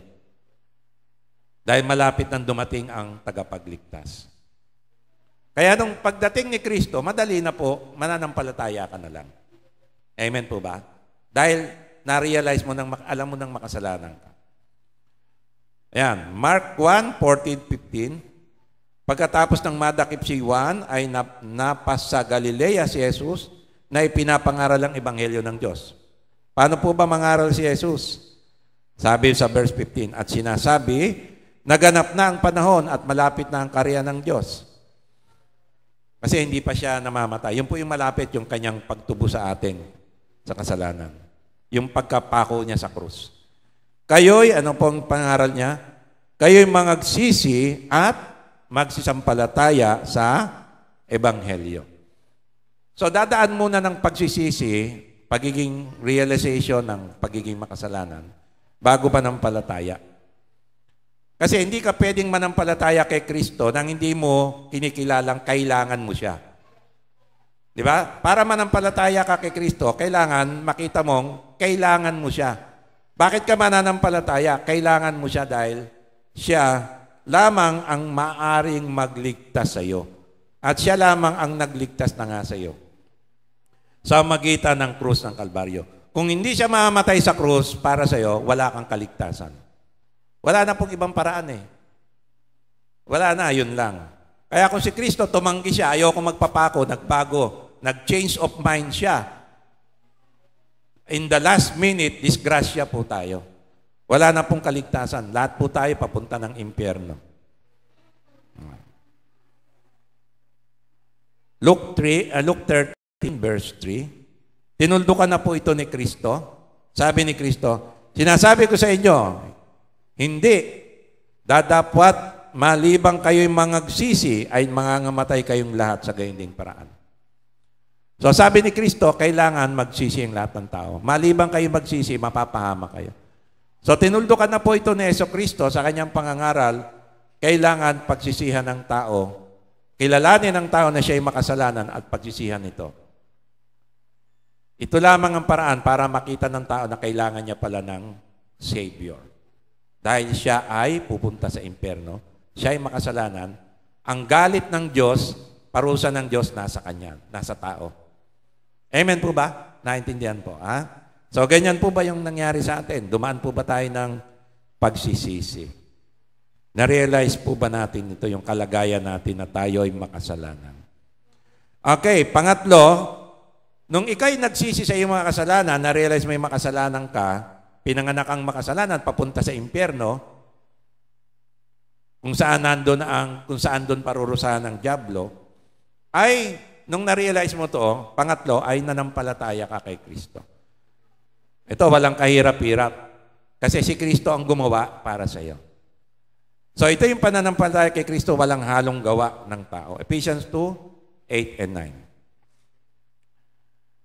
9. Sapagkat sa biyaya kayo'y nangaligtas sa pamamagitan ng pananampalataya, at ito'y hindi sa inyong sarili, ito'y kaloob ng Diyos. Verse 9, tingnan niyo yung verse 9, ha? Hindi sa pamamagitan ng mga gawa upang ang sinuman ay huwag magmapuri. So, kailanman, ang pananampalataya, kaligtasan natin, ay walang halong gawa natin. Yan ay gawa ni Kristo sa krus ng Kalbaryo. Tandaan po natin yan. Pag inaluan mo ng kaunting gawa, kinurap mo na yung ebanghelyo, di ka naligtas. Oo, sasabihin ko po sa inyo. Pag inaluan mo ng gawa, ninakawan mo yung kapangyarihan ng Diyos sa krus ng Kalbaryo ni Kristo, ang katumbas po niyan, mga kapatid, niyururakan mo si Kristo. Yung krus, tinatapakan mo. Ang sinasabi mo sa Diyos, hindi kulang yung ginawa mo. Ganon po yung ginagawa natin pag ginaluan natin kahit konting gawa. Napakadelikado po nito, mga kapatid, hindi po basta-basta. Para sinasabi mo, hindi sapat yan, kailangan kumilos din ako. Tinapakan mo na yung ginawa ni Kristo. Dahil wala na pong kaligtasan para sa iyo. Yun lang tinapakan mo pa. Inaluan mo pa ng kaunting gawa, kailangan gumawa rin ako. Kaya sabi sa verse 9, hindi sa magitan ng mga gawa upang ang sino man ay huwag magmapuri. So pagka hinaluan mo ng kaunting gawa, pwede mo sabihin sa Diyos, may party ako dyan. Kahit sabihin mo, 99%, 1% sa akin, disgrasya ka. Bakit? Ibig sabihin, hindi sapat yung ginawa ni Kristo. 100% po ang kaligtasan natin nakabase sa krus ng Kalbaryo. Naintindihan po ba? Hindi sa pamamagitan ng mga gawa. Kaya napakadelikado po ito, mga kapatid. Naglalakihang mga churches po yan. Ang dami po niyang iniligaw. At least ako, kung mali ito, konti lang niligaw ko. Di ba? Halimbawa, mali yung tinuturo ko, kailangan pala ng gawa. O at least konti lang yung nadamay ko. Sila, kung sila yung mali, libo-libo, daan-daan, yung ililigaw nung kung sino man yung pinuno ng pastor nila doon, nangangaral. Kasi sinabihan nila, kailangan ng gawa. Kulang yung pananampalataya. Tinapakan mo na yung ginawa ni Kristo para sa iyo. Niyurakan mo na yung anak ng Diyos sa krus ng Kalbaryo. Naintindihan po ba ninyo yung kagrabihan ng sitwasyon na ito? Kaya si Kristo, binigyan niya talaga ng babala. Bakit? Kasi pagka nahaluan ng konting lebadura ng aral ng mga Pariseo sa Saduceo, kailangan ng gawa para maligtas, disgrasya na po yan. Apektado na po yung kaligtasan, ibang ebanghelyo na po yun. Unang-una, yung nangangaral nun, may sumpa ng Diyos. Pangalawa, yung pinangaralan tumanggap ng ganon, hindi ligtas. Kasi inaluan niya ng gawa niya. Ngayon, ano po ang ibig sabihin ng sa pamamagitan ng mga, hindi sa pamamagitan ng mga gawa? Ano po ang ibig sabihin yung sinabi sa verse 9? Tanong. Ano ang ibig sabihin ng hindi sa pamamagitan ng gawa sa verse 9? Ano po yung gawa na yon? Basahin ko ulit yung verse 9. Hindi sa pamamagitan ng mga gawa upang ang sino man ay huwag magmapuri. So dapat maging maingat po tayo kasi baka gumagawa na po tayo para sa kaligtasan natin. So tandaan po natin, ang kaligtasan natin ay grace alone, sola gratia, sola fide, sa pananampalataya lamang kay Kristo. Wala pong halong gawa on our part. Ngayon, ano po yung sinasabing hindi sa pagitan ng gawa? Ano po yung gawa nito na tinutukoy na gawa natin? Okay, number 1. Dalawa lang naman to Ang pagiging matuwid sa paggawa natin ng kabutihan sa kapwa o yung tinatawag na kawang gawa. So sinasabi ng ibang ebanghelyo, kulang yung manampalataya ka. Kailangan yung pananampalataya mo, ipakita mo sa gawa. Ano yon? Tumulong ka sa iyong kapwa.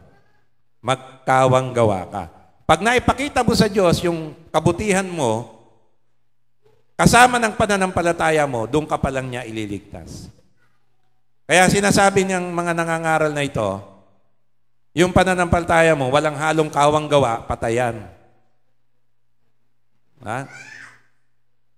Sabi mo, nananampalataya ka sa Diyos. Yung kapatid mo, walang bigas, hindi mo binigyan, meron ka namang bigas. Nangingisay ng pangbigas. O nakita mo, walang-wala, hindi mo pa binigyan. O, de patay yung pananampalataya mo. So, sinasabi ng gawa na ito, kailangan ipakita mo yung pananampalataya mo sa gawa. Medyo, di ba? Medyo parang may rationality, di ba? Parang may katwira, o nga naman, Kailangan nga naman, pakita mo yung gawa mo. Yung pananampalataya mo sa gawa. Ano po ang delikado nun? Ano po ang delikado doon? Ibig sabihin, pwede kang magmapuri sa Diyos. Sinasabi mo nga, tinatapakan mo nga yung ginawa ni Kristo, hindi sapat. Kaya kailangan ko rin tulungan si Kristo, iligtas ako. So, kailangan yung pananampalataya ko, samahan ko ng mabubuting gawa. So, ano po tinuturo ng Biblia? Kailangan po ba yung mabuting gawa para maligtas ka? Para ipagkaloob sa ng Diyos yung Holy Spirit niya. Kailangan bang ipakita mo ng kabutihang gawa yung pananampalataya mo? Samahan mo ng mabuting gawa. Titus 3, verse 4 to 6. Ngunit nang mayag na ang kagandahang loob ng Diyos na ating tagapagligtas at ang kanyang pag-ibig sa tao, kita nyo sabi sa verse 4 yun kagandahang loob ng Diyos at na ating tagapagligtas at kanyang pag-ibig sa tao. Tagapagligtas natin, hindi tayo ang Diyos lang. Pag sinama mo yung sarili mo, dalawa na kayong Savior. Savior mo si Christ, Savior mo rin yung sarili mo. Kasi may party ka ng gawa. Sumosyo ka Dito wala kang kasosyo. May kasosyo ba tayo? Kasosyo ba tayo sa pagliligtas sa sarili natin? Sabi sa verse 5. Na hindi dahil sa mga gawa sa katwiran. Ano po yung gawa sa katwiran dito? Ito po yung kawang gawa. Dahil may tinulungan mo yung kapwa mo, nagkawang gawa ka, naglimos ka, or something like that. Na ginawa nating sarili, kundi ayon sa kanyang kaawaan. Sabi niya, hindi dahil sa mga gawa sa katwiran na ginawa nating sarili, kundi ayon sa kanyang kaawaan, ay kanyang iniligtas tayo sa magitan ng paghuhugas sa muling kapanganakan at ng pagbabago sa Espiritu Santo. So binigyan kanya ng Holy Spirit, hindi dahil sa mga gawa mo ng katwiran, kundi dahil sa awa ng Diyos, niligtas ka niya. Amen po ba? Okay. So, hindi nahihintay ng Diyos yung gawa mo. Wala kang pwedeng gawin para sa Kanya na mabuti. Kahit contribute ka, magkawang gawa ka, talagang tumulong ka sa mga nasunugan, nabaha. Hindi credited yon para iligtas ka ng Diyos. Dahil ang kaligtasan ay awa ng Diyos. Hindi dahil sa mga gawa mo ng katwiran. Amen po ba? Naintindihan po? Kaya napakadelikado po yun. Verse 6, na kanyang ibinuhos na sagana sa atin sa magitan ni Jesucristo na ating tagapagligtas. So, ang kaligtasan po natin, nakasalalay lang 100% kay Christ. Sa ginawa ni Kristo, hindi sa gawa po natin ng mabuti. So, hindi po requirement ng Diyos na magpakitang gilas ka sa Kanya para iligtas ka niya. Sapat na po yung ginawa ng Kanyang anak. Amen po ba? Palakpakan po natin ang Panginoon. Okay, ano po yung pangalawang gawa na hindi sa ating gawa? Pangalawa, ang pagiging matuwid sa paggawa ng pagsunod sa kautusan ng Diyos. Yan. Ito po ang turo ng ibang ebanghelyo na kumakalat po sa maraming churches. Kailangan sundin mo yung kautusan niya. Ano yung kautusan? Huwag kang papatay, huwag kang mangangalunya. Oy, kapatid, hindi ka ligtas. Kasi may kinakasama ka, hindi mo maasawa yan. Nagsisi naman ako, nampalataya ako sa Panginoon. Tsaka wala na sila, matagal na silang wala Meron ako sinira na ganyan. Nagsasama sila, matagal na born again, mag-asawa. Magsasama sila matagal na born again. Pero yung babae, ang asawa nasa abroad matagal na. Pero pag pina-annul yun, grounds na yun. Kasi matagal nang hiwalay. Kaya lang, wala silang annulment. Pastor, ligtas ba ako? Ang sagot ko lang sa kanya, sino ba nagligtas sa'yo? Yung gawa mo o ano? Nagsisi ka ba sa iyong mga kasalanan? Hindi ko na mahiwalayan, Pastor, kasi matagal na kami nagsasama Anong gagawin mo doon? Pag sinabi ko, hindi ka ligtas, kailangan sumunod ka. Pinatay ko siya lalo. Diba? Sabi ko lang, manampalataya ka, magsisi ka, humingi ka ng tawad sa Panginoon, manampalataya ka kay Kristo. Isalalay mo sa Kanya yung kaligtasan mo. Ngayon, langit, sinabi ng Diyos sa iyo, hindi ka ligtas kasi hindi ka sumunod Pag binasin ng Diyos yung kaligtasan mo doon sa gawa mo, bahala na ang Diyos doon. Ibig sabihin, mali pala yung sineshare ko na nakasalalay sa ginawa ni Kristo. Na ikaw ay tinubos ni Kristo dahil dyan sa kasalanan mong yan, kaya tinubos. Ngayon, ang advice ko na lang sa kanya, para hindi naman matisod dahil niligtas naman siya ni Kristo, nanampalataya, magkapatid na lang sila. Huwag na sila magtalik. Diba? Kasi hindi naman sila mag-asawa. So, magkapatid sila sa Panginoon. Kasi parehas na born again. So, nagsama sila sa isang bahay bilang magkapatid na lang. Oh. Kasi kung gusto nyo magtalik, kahit matanda na, magtatalik, magpakasal kayo. Paanal mo yung para, ayan. Kasi yun ang advice ko sa kanya. Ayan. Hindi ko na sinasabing iwalayan mo, pero huwag kayong magtalik. Diba? Kung nagsisi na kayo sa inyong mga kasalanan. Pero hindi dahil doon, kaya ka niligtas ng Diyos. Ha? Nililinaw ko. Kaya ka niligtas ng Diyos, hindi dahil sa sumunod ka. Kaya ka niligtas ng Diyos dahil sa awa niya, biyaya niya. So yung pagiging matuwid sa paggawa ng pagsunod sa kautusan ng Diyos. Romans 10:5, sapagkat isinulat ni Moises na ang tao na gumagawa ng katwiran ayon sa kautusan ay mabubuhay dahil dito. Alam niyo, si Moises, may sinulat siya sa mga tao. Nung binigay niya yung 10 Commandments, sabi niya sa mga tao, pag ito nasunod niyo, maliligtas kayo. Ano sabi ng mga tao? Yehey! Ito na yung kaligtasan namin. Susundin namin ang kautusan ng Diyos. Ilan yon? 10 yung binigay ng 10 Commandments. Ngayon, habang sinusunod ng mga Israel, nakikita nila, lalo nilang sinusuway. Bakit? Maganda lang pakinggan sundin mo yung kautusan. Pero ito pala yung kanyang butas. May butas pala yan. Galatians 3, verse 10, 11. Sapagkat ang lahat na sa mga gawang ayon sa kautusan ay nasa ilalim ng sumpa. Nasa ilalim ka pala ng sumpa pag sinunod mo. Bakit? Sapagkat nasusulat, sinusumpa ang bawat hindi nananatili sa lahat ng mga bagay na nasusulat sa aklat ng kautusan upang gawin nila. Verse 11, maliwanag nga na sino man ay hindi inaaring ganap sa kautusan sa harapan ng Diyos sapagkat ang ganap ay mabubuhay sa pananampalataya. Kaya yung pagsunod sa kautusan, mga kapatid, pag ginawa mo yon, ako'y ililigtas ng Diyos dahil masunurin ako, sinunod ko yung kanyang kautusan. Pag yun ang tinuro ko, sundin mo yung kautusan para maligtas ka, nilalagay ko siya lalo sa sumpa ng Diyos. Bakit? Ang requirement kasi pala ganito. Kailangan all commandments. Hindi pwede yung 10, 9 lang. Kaya kailangan manatili ka, hindi ka sumasablay. Minuminuto, oras-oras, na maintain mo yung 10 commandments. Sinong tao ang kaya nun? Meron? Sinong tao? May kilala ba kayo? Kaya niyang i-maintain yung 10 commandments? Meron? Pag may kilala kayo rito, hihinto na ako. Wala? Okay. Ako meron. May kilala ako. Gusto niyo malaman? Nasunod niya Luke 18 to 23. Ito yon. Ito yung nakasunod.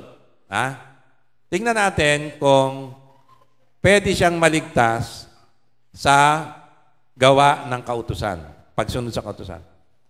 At tinanong siya ng isang pinuno na sinasabi, mabuting guro, anong gagawin ko upang magmana ng walang hanggang buhay? Ang tanong, verse 18 muna, 18 anak. 18, balik mo. Ang tanong, paano ako maliligtas? Amen? Tama ba yung tanong na yun? Paraphrase? Paano ako maliligtas? Paano ako magkakaroon ng eternal life? Paano ko tatanggapin ng Holy Spirit? Verse 19. At sinabi sa kanya ni Jesus, bakit mo ako tinatawag na mabuti? Kasi tinawag niya si Jesus mabuti. Walang mabuti kundi isa, ang Diyos lamang. Okay. Pag ikaw kausap ni Kristo, sinabi sa iyo ni Kristo, alam mo na. Ano alam mo na? Sinabi niya, isa lang ang mabuti. Ano implikasyon? Tinawag niya si Jesus na mabuti, Diyos lang ang mabuti. Ano si Kristo? Diyos, di ba? Diyos si Kristo. Kinikilala mong mabuti si Kristo, isa lang ang mabuti, Diyos. Diyos lang. Diyos si Kristo. Pangalawa, sinabi ni Kristo, ang Diyos lang mabuti. Kung ako'y mabuti, Diyos ako. Anak ako ng Diyos. Okay, establish. Pangalawa, kung ang Diyos lang mabuti, ikaw ano ka? Ha? Ibig sabihin, time ko na, kapatid. Minto. Ikaw, kung ang Diyos lang mabuti, ano ka? Ano yung mayaman? Ano kabaligtaran ng mabuti? Masama. Di ba? Kung naintindihan to nung mayaman, nung pinuno, alam niya, sinasabi na ni Kristo sa kanya, indirectly, kung ang Diyos lang mabuti, ako mabuti, ano ka? Makasalanan ka. O hindi ka maliligtas sa sarili mong gawa kasi masama ka. Ang Diyos lang mabuti. At sinabi sa kanya ni Jesus, bakit mo ako tinatawag na mabuti? Walang mabuti, kundi isa lang, ang Diyos lamang. Verse 20. Ginamit muna ni Kristo yung kautusan ni Moises. Ano ba ang alam nung mayaman na to? Ang alam niya para maligtas yung kautusan ni Moises. Hindi niya alam yung kay Kristo eh. Hindi niya alam. Ang alam niya, utos ni Moises. Kaya sinabi, sige, alam mo naman yung mga utos, huwag kang mangangalunya, huwag kang pumatay, huwag kang magnakaw. Alam mo, pinakamadali rito yung magnakaw eh. Di ba? Bawat isa sa atin, palagay ko, nagupit na minsan, di ba? Huwag kang sumaksi sa di katotohanan. Igalang mo ang iyong ama't ina. Very common yun. Dumating sa buhay natin na minsan nabastos natin magulang natin, di ba? Sinagot-sagot mo. Di ba? Lalayas ako sa bahay na ito. Pasaway tayo, di ba? Ngayon, ano sa Ten Commandments to Anong sabi nung mayaman? At sinabi niya sa verse 21. Ginanap ko ang lahat ng mga bagay na ito buhat pa ng aking pagkabata. Mantakin nyo mula nung nagkaisip siya, ilang taon ba yung bata para alam niya na yung tama mali? Ilang taon? Mula pagkabata. 7? 7 years old, nagkaisip na. Mula. Kasi, naalala ko nung grade 3 ako, pinagnanasaan ko na yung teacher ko eh. Grade 3, ilang taon ba yung grade 3? 9? Oo. Siguro nagsimula yun ng 7 years old, pero hindi ko maano. Pero yun lang naalala ko, nung grade 3, crush na crush ko yung teacher ko. Ayan. So, ito, mantakin nyo, mula pagkabata, nagawa na niya na lahat. Ginanap niya yung bagay ito mula pagkabata. Verse 22. At nang marinig ito ni Jesus, ay sinabi niya sa kanya, kinontra ba ni Jesus? Hindi. Pero sabi niya, isang bagay pa ang kulang sa iyo. May isa, kailangan perfect eh. Ipagbili mo ang lahat ipagbili mo ang lahat mong tinatangkilik at pamahagi mo sa mga dukha at magkakaroon ka ng kayamanan sa langit at pumarito ka at sumunod sa akin. Tandaan natin, dalawa yung works of righteousness, di ba? Yung una, gawa ng kawang gawa, kabutihan sa kapwa. Pangalawa, yung gawa ng pagsunod. So, itong taong to, masunurin siya sa kautusan, pero wala siyang kawang gawa. Kasi makasarili siya sa pera. Kaya yumayaman siya ng yumayaman kasi ganun siya sa pera. Hindi siya matulungin. Sinabi ni Kristo, ang kawang gawa ka, yun ang kulang sa iyo, tapos sumunod ka sa akin, benta mo ang kayamanan mo. Sumunod ba? Verse 23, tatapat nang marinig niya ang mga bagay na ito. Siya'y namanglaw na luba sapagkat siya'y totoong mayaman. Ito na po yung pinakamalapit na nakakasunod sa kautusan. Meron naman sigurong mapagkawang gawa, pero pasaway sa kautusan ng Diyos. Iba-iba yung asawa, nangungurakot, nagnanakaw, pero palakawang gawa. May kilala akong ganyan. Oh, palakawang gawa, pero nakaw yung kayamanan niya. Corrupt. Okay. Isaiah 64:6. Bakit ang gawa hindi pwedeng hindi tinatanggap ng Diyos yung gawa? Kasi ganito po yan, Isaiah 64:6. Sapagkat kaming lahat ay naging parang marumi at ang lahat naming katwiran ay naging parang basahang marumi. At nalalantang gaya ng dahon kaming lahat. At tinatangay kami ng aming mga kasamaan na parang hangin. Ang sabi po diyan, lahat ng aming katwiran ay naging parang basahang marumi. Yung pinakamabuti mo, pinaka-the best mo ng mabuting nagawa sa tao, mga kapatid, sa harap ng Diyos, yan ay maruming basahan. Tandaan po niya yan. Ba't marumi ang tingin ng Diyos sa mabuti kong gawa? Romans 3:9 and 10. Ano nga tayo bagay lalong mabuti kaysa kanila? Hindi, sa anumang paraan, sapagkat ating kapwa isinasakdal na muna ang mga Hudyo at mga Grego na silang lahat ay nasa ilalim ng kasalanan. Gaya ng nasulat, walang matuwid, wala kahit isa. Hudyo, Grego, Aleman, Pilipino, Hapon, Amerikano, lahat po ng tao ay marumi ang basahan ang kanilang mga gawa sa harap ng Diyos. Dahil lahat po tayo ay makasalanan. Romans 3:23-24. Sapagkat ang lahat ay nagkasala nga at hindi nakaabot sa kaluwalhatian ng Diyos. Palibhasa ay inaaring ganap na walang bayad ng kanyang biyaya sa magitan ng pagtubos na nasa kay Kristo Jesus. Ang kaligtasan po natin ay biyaya ng Diyos. Walang bayad. Kaloob po yan ng Diyos. Naintindihan po ba, mga kapatid?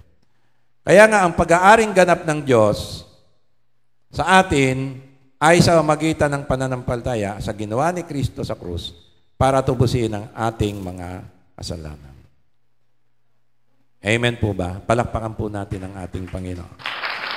At sa oras na ikaw ay nanampalataya, walang halong gawa, nagtiwala ka lang kay Kristo. Anong kasunod? Ikaw ay, pang-apat, ito na yung last sequence, ikaw ay magkakaroon ng bagong kapanganakan. Number 4 na. Pagkatapos po natin na manampalataya, ay magkakaroon po tayo ng bagong kapanganakan kay Kristo. John 3:5-8, bibilisan ko na lang po. 5-7. Sapagkat sumagot si Jesus, katotohanan sinasabi ko sa iyo, maliban ang tayo panganak ng tubig at ng Espiritu, ay hindi siya makakapasok sa kaharian ng Diyos. Ang ipinanganak ng laman ay laman nga, at ang pinanganak ng Espiritu ay Espiritu nga. Huwag kang magtaka sa akin sinabi sa iyo, kailangan nga kayo ipanganak muli. Yung pagiging born again mo, mga kapatid, yun ay yung pinakatuldok, hanggana ng kaligtasan mo. Pagkatapos mo ng palataya, ito ng kasunod, ikaw ay magiging maboborn again. Magkakaroon ka ng bagong kapanganakan saan? Sa iyong espiritu. Hindi sa iyong laman, hindi sa iyong kaluluwa, kundi sa iyong espiritu. Galatians 3:26, sapagkat kayong lahat ay mga anak ng Diyos sa magitan ng pananampalataya kay Kristo Jesus. Ang tanong, mga kapatid, paano po tayo naging anak ng Diyos? Sabi sa verse 26, nung tayo po ba ay na-born again, naging anak ng Diyos? O nung nanampalataya ka? Ano po nauna? Nanampalataya ka o na-born again ka? Nanampalataya ka. Nung nanampalataya ka, sabi diyan, ay naging mga anak tayo ng Diyos. Okay. Ngayon, dahil ikaw ay anak ng Diyos, ano po yung sequence na ito? Ikaw ay ipapanganak ng Diyos sa Espiritu. Ganito po ang sequence, ha? Kasi akala ng iba, kaya sila naging anak ng Diyos dahil na born again. Yung born again, yun yung proseso na ikaw ay ginagawa ng Diyos na anak niya. Pero yung pagiging anak ng Diyos, nangyari yun nung ikay nanampalataya. Okay. Kaya magkasunod lang ito, hindi naman tumatagal. John 1:12-13. Datapat ang lahat ng sa kanya ay nagsitanggap, ay pinagkalooban niya ng karapatang maging mga anak ng Diyos, sa makatuwid bagay ang mga nagsisampalataya sa kanyang pangalan. Okay, ganito ha. Pag nanampalataya yung tao kay Kristo, anong gagawin ni Kristo? Bibigyan siya ng karapatan na maging anak ng Diyos. Pagkatapos nun, ano mangyayari? Doon pa lang siya maboborn again. Ang Holy Spirit, mauobliga siyang ipanganak muli yung tao dahil yung tao na nampalataya na kay Kristo, binigyan na ng go signal ni Kristo, anak ko na yan. Anak na yan ng Diyos. Binigyan ko na yan ng karapatan ko na maging anak yan ng Diyos. Okay? Kaya sabi sa verse 13, na mga ipinanganak na hindi sa dugo, ni sa kalooban ng laman, ni sa kalooban ng tao, kundi ng Diyos. Ano kasunod nun? Ikaw ay na-born again. Galatians 4, 6-7. Tingnan nyo ha, sequence ha, Galatians 4. At sapagkat kayo'y mga anak, ay sinugo ng Diyos ang Espiritu ng kanyang anak sa ating mga puso na sumisigaw, Aba, Ama. Kailan po isinugo ng Diyos yung Espiritu niya? Verse 6. Verse 6. Kailan? Nung tayo ay naging anak na. Sapagkat kayo mga anak, sinugo ng Diyos. Hindi po nung sinugo yung Espiritu, naging anak ka. Mali po yon. Kaya nga sinugo yung Holy Spirit para maborn again ka kasi anak ka na ng Diyos. Kailan ka naging anak ng Diyos? Nung nanampalataya ka kay Kristo. Kaya sabi sa verse 7, ano pat hindi ka na alipin, kundi anak, at kung anak ay takapagmana ka nga sa magitan ng Diyos. So ano yung tumutuldok sa ikaw ay talagang ligtas na, mga kapatid? Yung time na ikaw ay tumanggap ng Holy Spirit at yun na yung pinaka-ending ng salvation mo, ikaw ay na-born again. Tiyak na, totoo, na ikaw ay nanampalataya kay Kristo. Ang Holy Spirit ay pumasok sa iyo. At ikaw ay nagkaroon ng bagong kapanganakan. Kaya kung born again ka na ngayon, tapos na yon. Anak ka na ng Diyos. Kaya bilang mga anak ng Diyos, tayo po ay mamuhay bilang mga anak ng Diyos, hindi para maging mga anak ng Diyos, kundi dahil ikaw ay anak na ng Diyos. Dapat proud ka na. Ako'y anak ng Diyos dahil kay Kristo. Amen po ba? Praise God. Tayo po ay manalangin.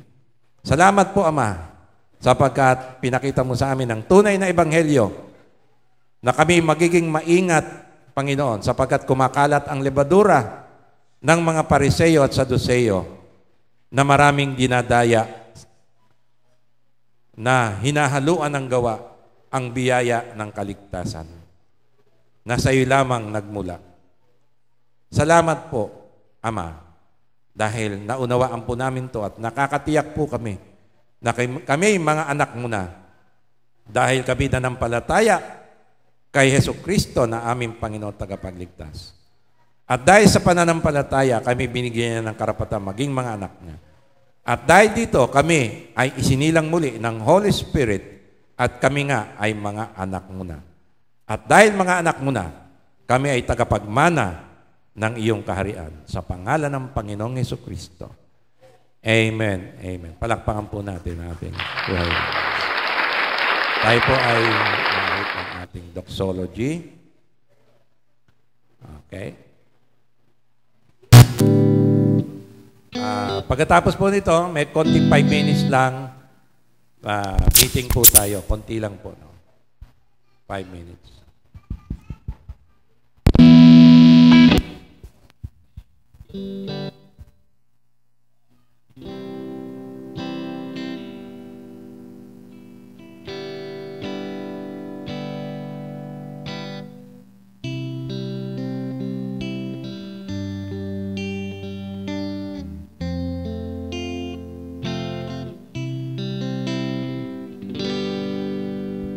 Praise God from whom all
paghahari sa atin ng Holy Spirit ay sumaatin palagi. Ngayon at magpakailanman. Amen. Praise God. Saglit lang po, mga kapatid. Konting 5 minutes.